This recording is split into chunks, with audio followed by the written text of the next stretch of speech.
Alors, la question que je vais poser, c'est avons-nous un sens de la justice? Avons-nous un sens de la justice? Un sens ou une forme de sixième sens qui nous permettrait en quelque sorte de savoir spontanément ce qui est juste ou injuste, de le cerner, de le discriminer, de la même manière par exemple que nous cernons ou discriminons les couleurs. Est-ce que lorsque nous voyons une action juste ou injuste, nous savons qu'elle est juste ou qu'elle est injuste, de la même manière que nous voyons le bleu ou le vert?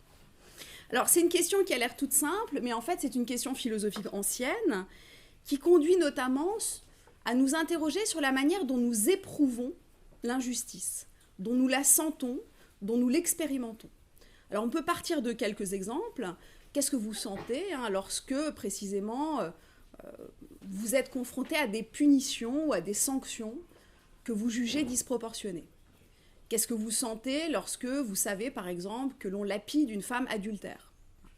Ou que l'on coupe la main, par exemple, d'un voleur? Donc, qu'est-ce que vous sentez à ce moment-là? Est-ce que vous éprouvez un sentiment, c'est pas juste, c'est injuste, c'est une sanction disproportionnée? Et est-ce que ce que vous éprouvez à ce moment-là a une valeur quelconque? Après tout, le sentiment que l'on éprouve face à une sanction, par exemple, qu'on pourrait juger disproportionnée, pourrait être une simple sensation subjective, qui, au fond, pourrait ne rien nous dire de la justice ou de l'injustice réelle de ces actes. Alors, la question que je voudrais poser avec vous aujourd'hui, c'est finalement une question philosophique très générale. C'est le sens de la justice que nous avons, ce sens, cette expérience que nous faisons face aux actions justes ou injustes. Donc ce sens de la justice, est-il naturel ou est-il conventionnel, artificiel, résultat d'une éducation, d'une forme de socialisation? Finalement, qu'est-ce qui permet de dire que ce sens de la justice a un ancrage éventuellement en nature? Alors, la question des motivations qui président à une société juste, la question de ces motivations a suscité de très nombreux débats philosophiques. Alors, la question se pose de la manière suivante. Comment concevoir l'existence de ce sens de la justice? Doit-on le définir comme un désir de comprendre des principes? Est-ce que le sens de la justice que nous avons, finalement, est un sens intellectuel qui nous conduirait à nous interroger sur les principes ou les critères de justice que nous avons? Ou bien le sens de la justice est-il d'abord un sentiment qui ne relève pas nécessairement, disons, d'une appréhension de principes, de valeurs ou de critères rationnels, mais qui serait quelque chose de plus spontané, une forme, encore une fois, de sentiment, d'expérience qui s'exprimerait antérieurement à tout jugement. Alors, pour tenter de répondre à cette question, je vais partir aujourd'hui, tout simplement, de choses très simples, c'est-à-dire de ce qui nous arrive lorsque nous faisons l'expérience de l'injustice, en essayant de voir finalement comment on peut définir cette expérience, et en me demandant à chaque fois si on peut passer de cette expérience de l'injustice que nous faisons à quelque chose comme un concept de justice. Donc j'imagine que vous avez travaillé sur la justice, donc vous savez qu'il peut parler d'un concept de justice, d'un idéal du juste, et la question que je voudrais poser, c'est finalement comment est-ce qu'on passe de notre expérience à ce concept? Ce passage est-il possible? Est-il légitime? Est-il souhaitable? Alors, je vais partir de plusieurs définitions et je vais essayer de progresser en quelque sorte par stade, par paliers successifs, en partant des choses les plus simples. Alors, on pourrait partir du sentiment d'injustice comme un sentiment, on pourrait dire, d'infraction à la justice légale. Au fond, ce que nous vivons comme une injustice, ce que nous considérons comme injuste, c'est le fait tout simplement de violer les lois, de transgresser le droit. Par exemple, un vol serait considéré comme une injustice. Alors, dans ce cas, si on essaye de penser ce qui est symétrique de cette expérience de l'injustice, on s'aperçoit tout simplement que qu'est-ce qu'être juste? C'est, au fond, respecter la loi, suivre les lois. Au fond, être juste, c'est obéir au droit. La justice, c'est défini comme une conformité à la loi positive. Et en ce sens, on a une vision très légaliste de la justice. Le juste, ce n'est rien d'autre que cela. La conformité à la loi positive. Alors, l'étymologie semble conforter cette première approche. Je ne sais pas si vous avez travaillé sur l'étymologie, mais par exemple en grec, je ne sais pas, certains d'entre vous font du grec. Non ? Donc dikaion, alors je vous le dis en français, dikaion, D-I-K-A-I-O-N, dikaion, le terme de dikaion, vient de diké, D-I-K-E accent grave, et diké, en grec archaïque, c'est d'abord l'action en justice, le fait de rendre justice. Donc l'idée, c'est que finalement, ce sont d'abord les institutions judiciaires elles-mêmes, les cours de justice, le lieu où l'on rend justice avec des juges, qui finalement, l'action en justice elle-même, qui est à l'origine du terme de justice. Donc la justice n'est pas d'abord un idéal, ou quelque chose qui serait en quelque sorte au-dessus des lois. Ce sont bien les lois elles-mêmes, les institutions judiciaires qui sont premières par rapport à l'idée de justice. Alors, mais évidemment, si on se contente de réduire, entre guillemets, la justice au droit, ce qui se pose immédiatement, l'objection qu'on peut immédiatement formuler, quelle est cette objection ? Je pense que vous pouvez vous en douter. C'est le fait qu'il existe, il a toujours existé, et sans doute il existera toujours, des lois injustes. Des lois injustes, éventuellement, je donne cet exemple, des lois discriminatoires. Alors on peut prendre toute une série d'exemples. On peut considérer par exemple qu'en France, sous Vichy, sous le régime de Vichy, les lois qui excluent une certaine catégorie de personnes, par exemple les juifs, de l'exercice de certaines professions, est une loi discriminatoire. Donc c'est en elle-même une loi qu'on peut qualifier d'injuste. Elle ne fait pas droit à l'égalité entre les citoyens. Elle ne fait pas droit à l'égalité morale entre les personnes. Alors que faire lorsqu'on est confronté à des situations de loi injustes ? C'est le décalage classique entre la légalité d'un côté et la légitimité de l'autre. Je ne sais pas si vous avez travaillé sur ces thématiques. On donne souvent l'exemple philosophique d'une tragédie grecque, Antigone. Je ne sais pas si ça vous dit quelque chose. Alors Antigone, il y en a plusieurs versions. Bon, disons l'Antigone de Sophocle. Il y a une très belle reprise par des dramaturges japonais récemment. Donc l'Antigone de Sophocle, c'est simplement l'histoire d'une femme, d'une jeune fille plutôt, Antigone, qui a deux frères, Éthéocle et Polynice, et l'un d'eux est mort contre, en quelque sorte, en transgressant les lois de la cité, et donc il ne doit pas recevoir de sépulture. Or, la loi divine, la loi sacrée, prescrit le fait que tous les corps doivent être enterrés selon les rites, et donc Antigone trouve injuste que l'un de ses frères soit enterré conformément au rite, et que l'autre ne le soit pas. Et donc elle va transgresser la loi elle-même, transgresser la loi de l'État, qui est incarnée par son oncle, Créon. Elle va transgresser la raison d'État, qui est incarnée par Créon, et elle va enterrer son frère. Évidemment, elle sera punie, mûre et vive, pour cela. Donc on a cette idée que l'individu peut trouver dans son âme et conscience l'idée qu'il existe une loi supérieure aux lois de la cité, aux lois de l'État. Et en ce sens, l'exemple d'Antigone nous conduit à nous interroger sur la possibilité d'une désobéissance légitime aux lois. Dans quel cas pouvons-nous désobéir aux lois ? Alors d'où le second sens et la seconde expérience de l'injustice que nous pouvons faire.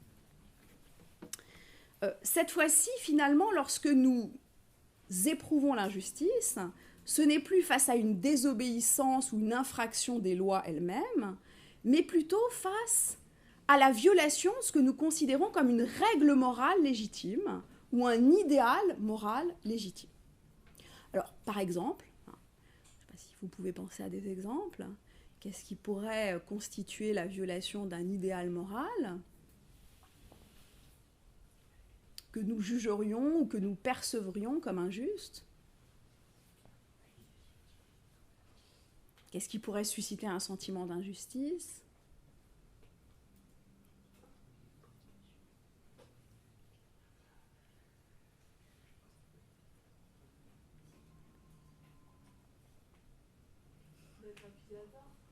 Alors, par exemple, oui, être accusé à tort, pourquoi pas ? Être accusé à tort, être calomnié, être arrêté pour de mauvaises raisons, être emprisonné, peut-être torturé, tué, que sais-je, effectivement, voilà, c'est un exemple.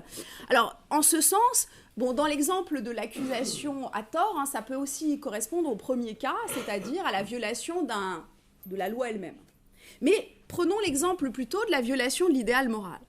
Alors, disons que dans ce cas, ce que l'on éprouve, c'est que le sentiment d'injustice n'est pas seulement relatif aux lois de notre pays, qui sont toujours relatives et qui sont différentes selon les cas, selon les pays, selon les nations, selon les temps, selon les lieux.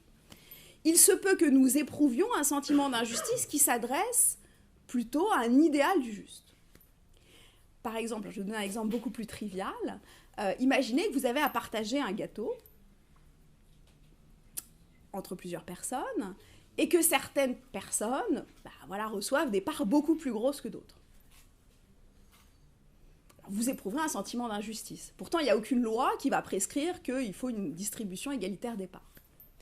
Donc, ce que vous éprouvez à ce moment-là, le sentiment d'injustice que vous éprouvez, vous conduit à l'idée que l'idéal moral de justice peut être formulé, par exemple, je vais y revenir tout à l'heure, comme un idéal d'égalité.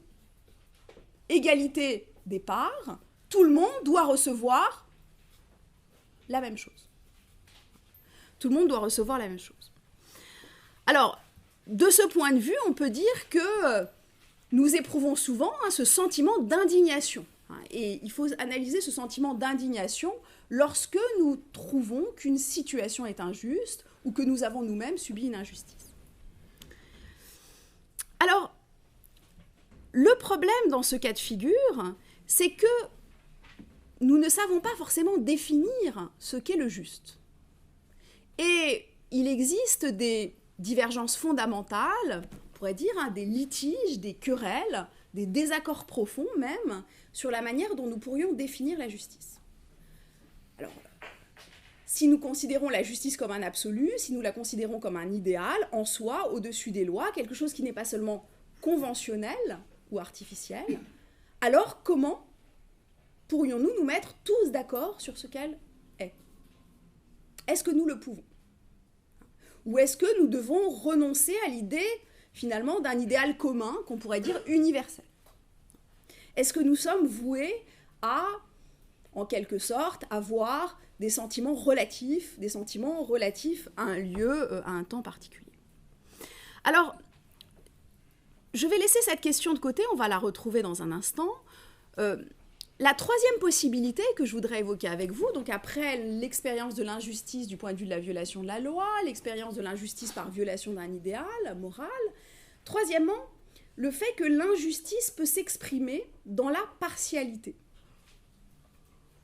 Alors la partialité, je ne sais pas si vous savez ce que c'est, la partialité, c'est pas tout à fait l'égoïsme, c'est pas tout à fait le fait de ne s'intéresser qu'à soi ou de ne s'occuper que de ses propres intérêts. La partialité peut aussi être étendue à notre famille, par exemple, à nos proches, à nos amis, à notre tribu, à notre clan, à notre groupe d'appartenance et pourquoi pas à notre nation tout entière.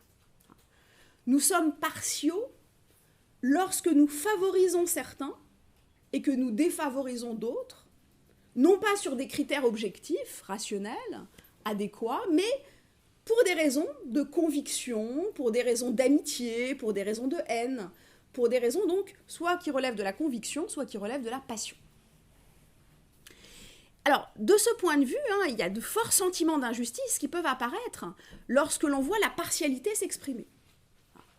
Si par exemple, quelqu'un est systématiquement favorisé parce qu'il est, de la famille du professeur. Imaginons vous êtes dans une classe, il se trouve qu'il y a un enfant du professeur qui est là et il a toujours les meilleures notes, quoi qu'il fasse. C'est de la partialité, du favoritisme comme on dit. Et en politique, on a de très nombreux exemples, du clientélisme, on appelle ça aussi parfois le népotisme, le fait de favoriser sa famille ou ses proches, ou les gens de sa bande, pour le dire vite. Et au fond, on considère que non, la politique, ce n'est pas ça. Autrement dit, derrière le sentiment d'injustice, si nous creusons un peu, nous trouvons une autre forme d'idéal, un idéal qui, cette fois, est le contraire de la partialité. Donc le contraire de la partialité, c'est l'impartialité. L'impartialité. Voilà. Donc l'impartialité, c'est le fait, finalement, de ne pas exprimer de passion ou de conviction qui conduirait à introduire des différences, des dissymétries, des hiérarchies entre des gens qui ne méritent pas qu'on les traite de manière différente. Alors si on analyse un peu mieux l'idée d'impartialité, on s'aperçoit qu'il y a un lien très fort entre la justice et l'impartialité. Au fond, dans les tribunaux, on représente souvent la justice, vous le savez, l'iconographie de la justice, c'est la justice qui aurait les yeux bandés. La justice ne voit pas, elle est aveugle. D'un côté, elle a le glaive, de l'autre la balance, mais elle est aveugle, elle a les yeux bandés. Pourquoi a-t-elle les yeux bandés ? Qu'est-ce qui nous conduit à représenter la justice de cette façon ? Pourquoi la justice ? La justice ne doit pas être aveugle. Ou alors doit-elle être aveugle à quelque chose ? Lorsqu'on représente la justice comme aveugle, ce qu'on veut dire, c'est que le juge, lorsqu'il juge de manière impartiale, ne doit pas voir si ceux qu'il juge sont ses amis ou ses ennemis. Il ne doit pas voir si ceux qu'il juge sont ses proches ou s'il ne les a jamais rencontrés. S'ils sont d'un parti politique différent du sien ou d'une religion différente de la sienne. S'ils sont d'une autre couleur, etc., etc.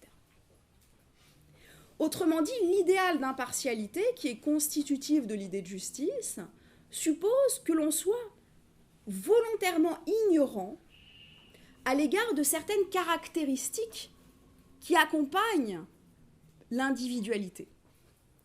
Et c'est la raison pour laquelle, souvent, on dit que la justice opère sans acception de personne. Je ne sais pas si vous connaissez cette formule. Sans acception de personne. C'est-à-dire qu'on ne va pas, le juge ne doit pas savoir si la personne en face de lui est un riche ou un pauvre, un puissant ou un démuni. Il ne doit pas, disons, passer des contraventions aux riches qu'il infligerait aux délinquants, aux petits délinquants. Donc l'exigence d'impartialité est très forte et elle est constitutive de l'idée de justice. Nous pensons que toute justice doit être impartiale. Alors, est-ce que l'impartialité signifie exactement l'égalité ? Qui est un concept auquel je vais arriver bientôt. Pas tout à fait. Lorsque nous parlons d'impartialité, ce que nous voulons, c'est que les cas semblables, comme on dit, les cas semblables, soient traités de manière semblable. C'est-à-dire que deux personnes qui auront par exemple commis le même crime soient jugées de la même manière et reçoivent par exemple la même sanction. Alors, dans l'idée de juger les cas semblables de manière semblable, il y a un problème, c'est que deux cas dans la nature ne sont jamais totalement semblables. Et il y a toujours des petites différences. Alors, parfois on dit, oui, moi j'ai des circonstances atténuantes. Au fond, par exemple, j'ai volé, mais j'avais faim. Donc c'est pas pareil. Et donc, tout le travail de la justice consiste aussi à se demander ce que sont des cas semblables et ce que sont des cas différents. Et dans quel cas il faut appliquer la loi d'une manière ou d'une autre. Alors, voilà pourquoi l'impartialité est si importante, pourquoi elle est si cruciale. Corrélativement, on pourrait dire que la justice, c'est le contraire de l'arbitraire. Je ne sais pas si l'idée d'arbitraire vous est familière. Ce qu'on fait arbitrairement, c'est apparemment ce qu'on fait sans raison. Mais pas forcément de manière irrationnelle. Par exemple, je peux arbitrairement décider que quelqu'un dans cette salle est coupable. Voilà. Et on pourra le tirer au sort. Ce sera arbitraire.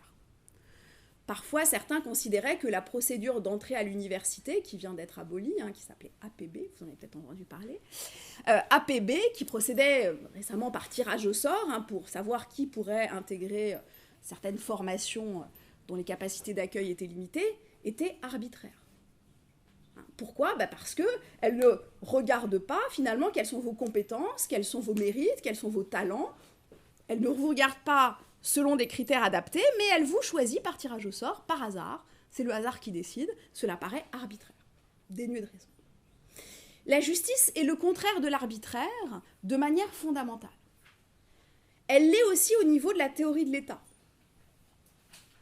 C'est-à-dire que dans un État qu'on appelle État de droit, et nous espérons que nos démocraties, par exemple, sont des États de droit, même s'ils ne le sont pas toujours, dans les États de droit, le but des institutions, toutes les institutions, c'est d'éviter l'arbitraire.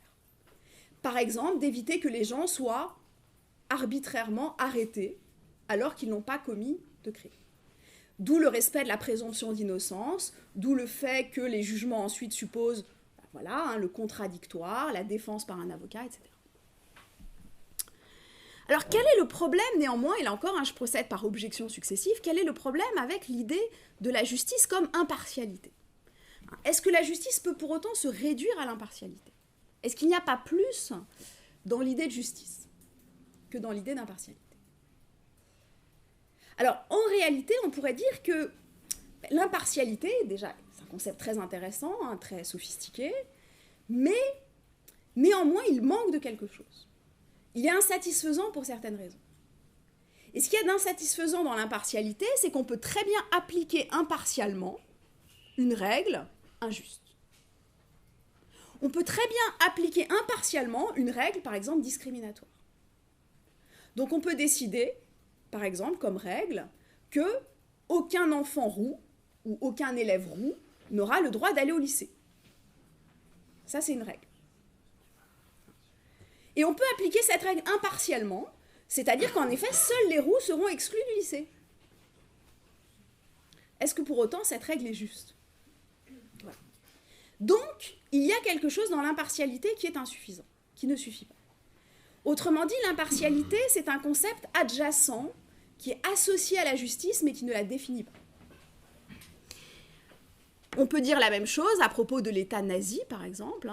L'État nazi a pu juger impartialement que tous les êtres d'une même catégorie, les juifs, les homosexuels, les tziganes, par exemple, doivent être enfermés dans des camps de concentration. Et ça, c'est évidemment une règle qu'on peut appliquer impartialement. On vérifie que les gens sont bien juifs, on vérifie qu'ils sont homosexuels, on vérifie qu'ils sont tziganes, et on les envoie en camp.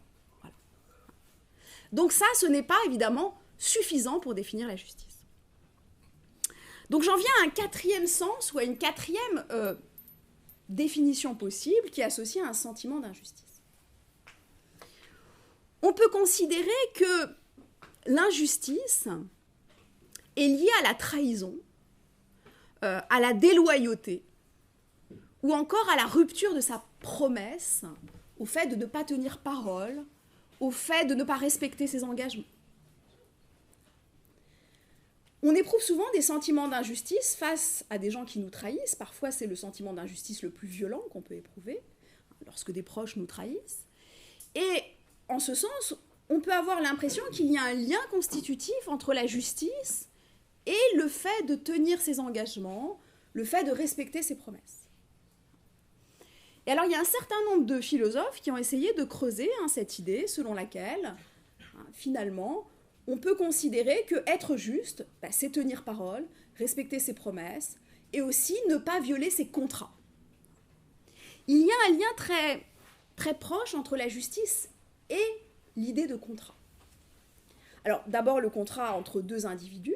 Vous pouvez décider de vous échanger des biens, d'échanger des services. Et dans ce cas, il faudra trouver ce qui convient à chacun pour que cet échange puisse avoir lieu.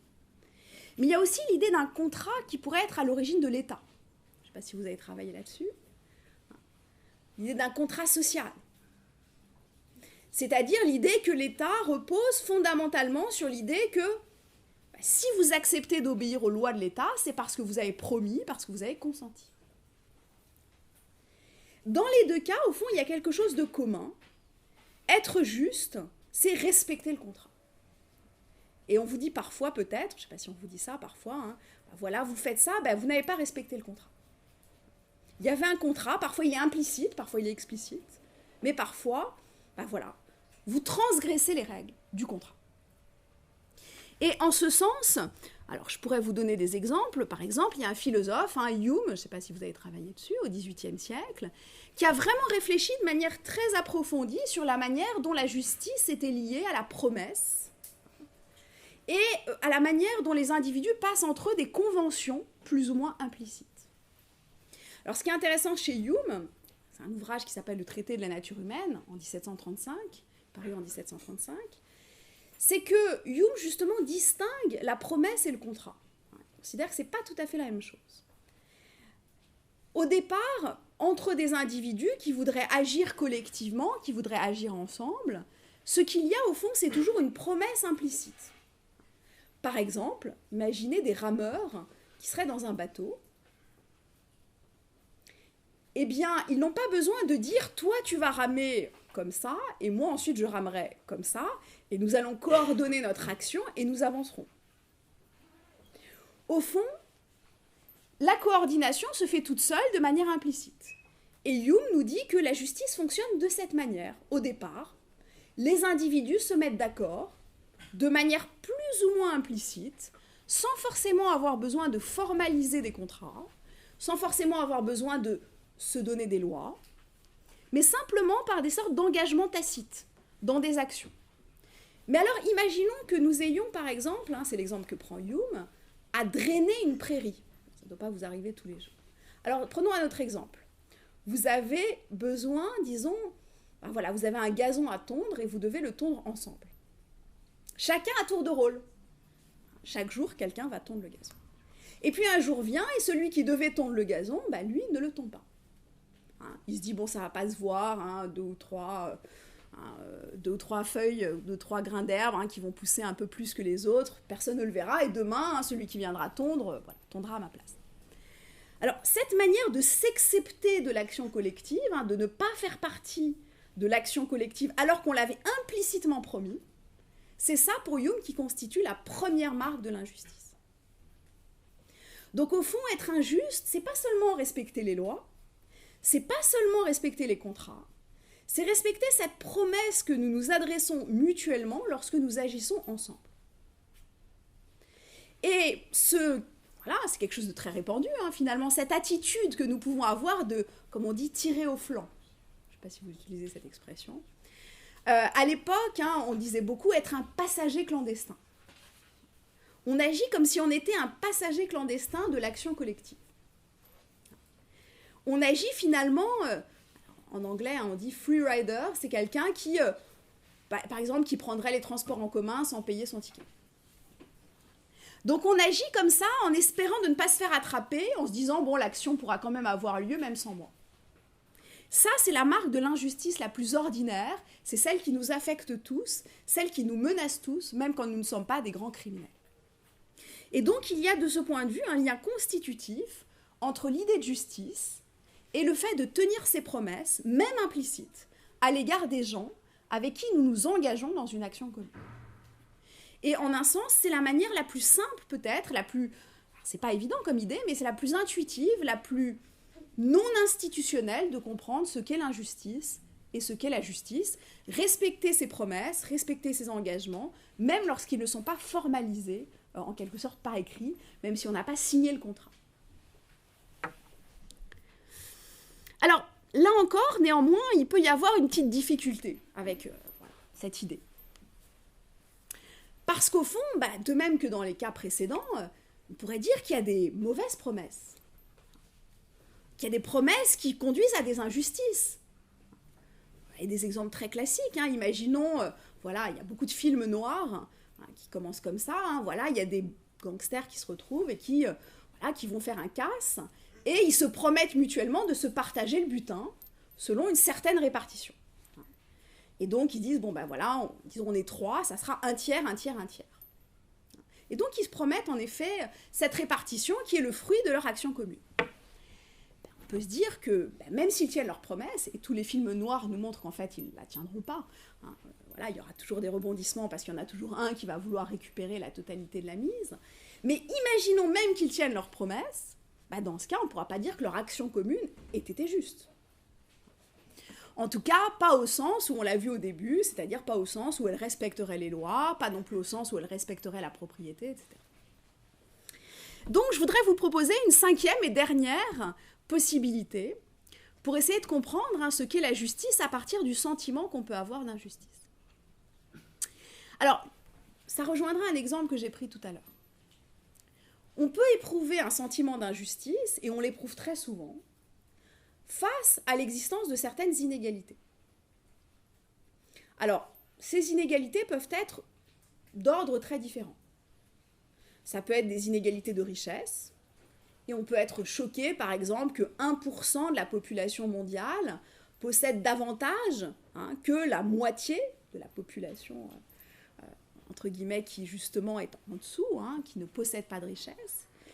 Ou que, que les inégalités se soient récemment renforcées, comme ça a été montré. Donc on peut être choqué des inégalités de richesse, mais on peut aussi être choqué de toute autre sorte d'inégalités, de statut, de prestige, de pouvoir, etc. Le sentiment d'injustice surgit lorsqu'on a l'impression que les gens ont des parts différentes, par exemple des parts de gâteau, des parts de... mais qu'ils n'ont pas mérité, entre guillemets, leur part. Alors, la question que je voudrais poser, ça sera la question, une des questions qui est fondamentale depuis l'origine de l'histoire de la philosophie, depuis Platon et Aristote, c'est la question de savoir si on peut définir la justice par l'égalité, L'. Est-ce que la justice, au fond, c'est une certaine forme d'égalité? Et de prime abord, on pourrait répondre que oui, évidemment. Évidemment, pour reprendre l'exemple de tout à l'heure, si j'ai un gâteau, voilà, c'est la galette des rois, eh bien, tout le monde doit avoir exactement la même part. Et donc, en ce sens, la justice, c'est l'égalité au sens le plus strict du terme. C'est l'égalité rigoureuse. À chacun la même chose. Tout le monde doit exactement avoir la même chose. Et on pourrait imaginer qu'une société juste, c'est une société où tout le monde a exactement la même richesse, le même statut, la même quantité de pouvoir, éventuellement par rotation.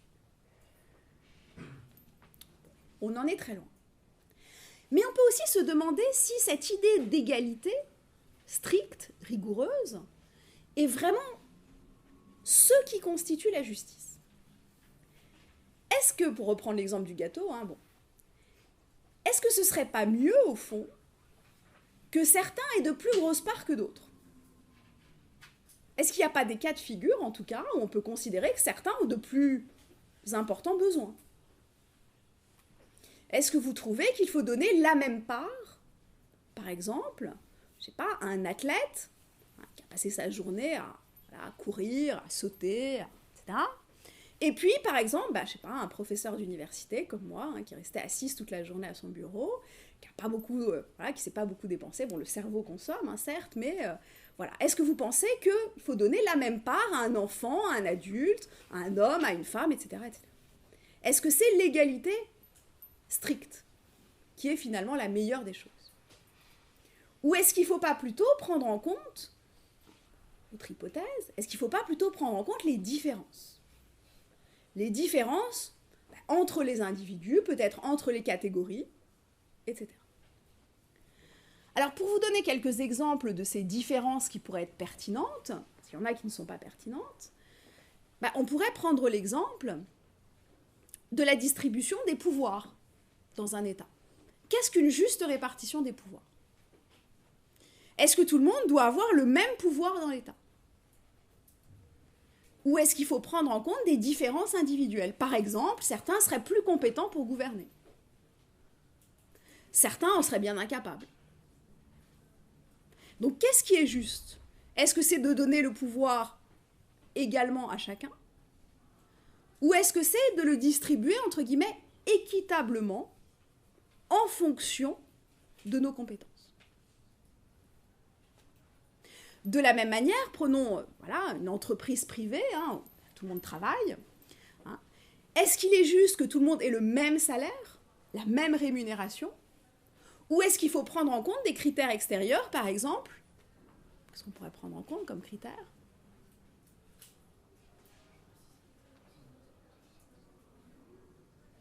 Par exemple, tout simplement, le temps de travail. Ceux qui travailleraient, nous en France, on a une durée légale, mais disons, temps de travail, si vous travaillez 12 heures par jour, ou si vous en travaillez 3. Donc, est-ce qu'il ne faut pas indexer la récompense, entre guillemets, sur la participation, la contribution, l'effort de l'individu? Ou alors, autre possibilité, est-ce qu'il ne faudrait pas prendre en compte, je sais pas, dans une entreprise ou dans une organisation publique, le diplôme? Est-ce que vous n'allez pas accorder le salaire au niveau de qualification? Voilà, il y a plein de possibilités qui permettraient d'introduire des différences entre les individus et de leur accorder une rémunération différenciée. On pourrait prendre le même exemple du côté des peines ou des sanctions. Lorsqu'on essaye de déterminer qu'est-ce qu'une juste peine ou une juste sanction, on ne voudra pas dire on ne va pas punir également tous les individus qui ont commis le même acte. Parce qu'on va se demander si certains individus, par exemple, sont nés dans une famille très défavorisée, s'ils ont été battus par leurs parents, s'ils ont eu des traits qu'on appelle des circonstances atténuantes et qui pourraient venir différencier le jugement. Donc, vous voyez qu'il y a un certain nombre de critères qui permettent, au fond, de définir la justice, non pas comme une égalité rigoureuse ou stricte, on dit parfois arithmétique, mais comme une égalité proportionnelle. On se dit que la justice, finalement, c'est quelque chose qui est en fonction de, proportionnellement à. Et pour le dire plus précisément, parce que je vais arriver à ce qui est vraiment le cœur de ce que je voudrais vous dire aujourd'hui, on pourrait se demander si la justice ne pourrait pas se résumer dans une formule toute simple, qui consiste à dire la justice, c'est finalement à chacun ce qui lui revient. Ou encore, il faut donner à chacun ce qui lui revient. Alors vous me dites, oui, donner à chacun ce qui lui revient, c'est bien beau, mais qu'est-ce que ça veut dire ? Revenir, ça veut dire quoi ? Et en fonction de quoi, etc. Et c'est là qu'il faut introduire une nouvelle différenciation. On peut dire que la justice, c'est plutôt à chacun ce qui lui revient selon son X. Où X est une variable, comme une variable mathématique. À chacun ce qui lui revient selon son X. Alors, par exemple, qu'est-ce que pourrait être ce X ? Quels sont les critères pertinents ? On pourrait dire à chacun ce qui lui revient selon ses besoins. Et le besoin serait ici un critère absolument déterminant. Si j'ai pas d'appétit, je vais pas demander, si j'ai, pour des raisons compliquées, un métabolisme ralenti, je vais pas demander la même part de gâteau.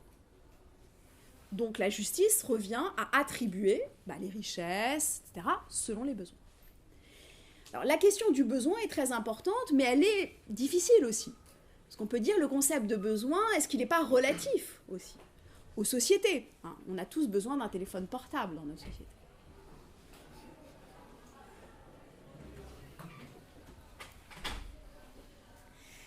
Alors, est-ce qu'il ne faudrait pas aussi, est-ce que le besoin n'est pas un critère non plus absolument consensuel. Donc est-ce qu'il ne faudrait pas plutôt utiliser le travail comme critère fondamental ? À chacun ce qui lui revient selon son travail. Donc par exemple, vos notes au bac, prendre un exemple parmi d'autres, vos notes au bac, c'est ce qui vous reviendra, c'est la récompense, la rétribution, qui vous reviendra peut-être en fonction de votre travail. On dit aussi à chacun ce qui lui revient selon son mérite. Et on pourrait avoir l'impression qu'il y a un lien constitutif entre l'idée de justice et l'idée de mérite. Au fond, la justice, ce serait donner à chacun selon son mérite. Ce qu'on appelle la méritocratie. Alors, je ne sais pas si vous connaissez un peu l'histoire de France, mais avant la Révolution française, les sociétés d'Ancien Régime étaient des sociétés d'ordre. Noblesse, clergé, tiers-état. Et donc on ne donnait pas à chacun ce qui lui revient selon son mérite, mais à chacun ce qui lui revient selon sa naissance. Quand on est aristocrate, on le reste. Donc nos sociétés depuis la Révolution française, par exemple en France, sont des sociétés censément fondées sur le mérite, sur les talents. Et c'est ce qu'on entend, en effet, si vous gagnez plus, c'est parce que vous avez soi-disant du talent. Donc la question que je voudrais poser pour finir, c'est la suivante. Est-ce qu'on peut finalement définir ainsi la justice ? À chacun ce qui lui revient, selon ses besoins, ou à chacun ce qui lui revient, selon son mérite. Est-ce que finalement nous touchons là les meilleures définitions possibles de ce qu'est le juste ? Alors la difficulté, je l'ai dit pour le besoin, la difficulté c'est que le concept même de mérite n'est pas si simple. Que signifie avoir du mérite? Imaginez, hein, je ne sais pas si vous trouvez que vous avez beaucoup de mérite, mais faire de la philosophie, par exemple, que signifie avoir du mérite? Mais ça peut signifier au moins deux choses très différentes. Ben, d'un côté, avoir du mérite, c'est, par exemple, avoir du mérite, c'est réussir, c'est avoir des bons résultats. Et en un sens, avoir du mérite, hein, ça pourrait être, ben voilà, je vous récompense selon votre mérite, vous avez fait quelque chose de magnifique, et voilà, je vous récompense, vous avez une bonne note, etc. Mais le mérite, ça peut être aussi tout à fait autre chose. Quand on dit d'un élève qu'il est méritant, qu'est-ce qu'on veut dire?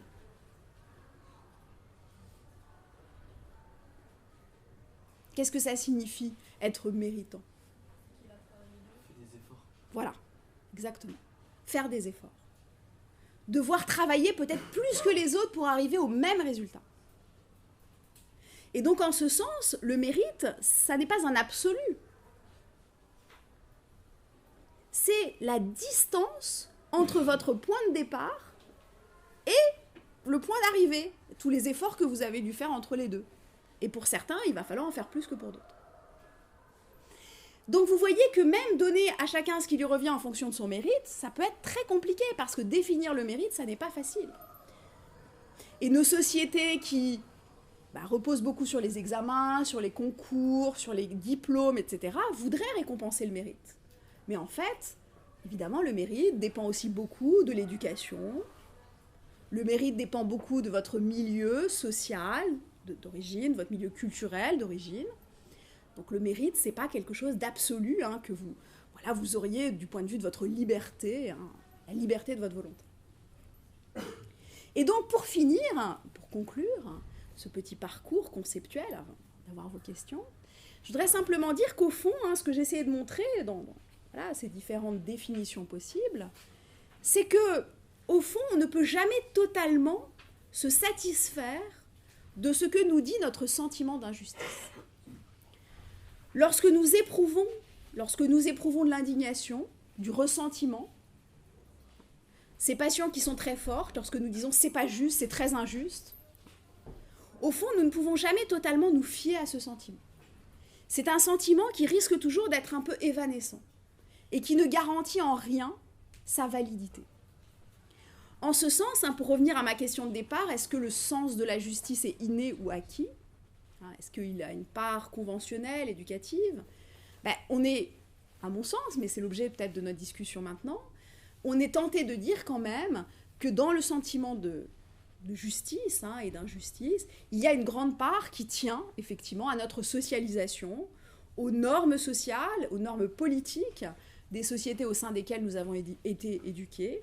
Et c'est ce qui explique notamment que le sentiment d'injustice puisse varier de manière si grande dans les différents pays, dans les différentes nations et selon les différentes époques. On pourrait prendre l'exemple de l'esclavage, qui évidemment a été toléré et même justifié pendant des siècles et des siècles, avant d'être aboli seulement en 1926 dans la législation internationale. En France, c'était aboli en 1794, rétabli en 1802, réaboli en 1948, il y a toute une histoire, mais au niveau international, l'esclavage n'a été aboli qu'en 1926 et pendant très longtemps, on a considéré qu'il s'agissait d'une institution légitime.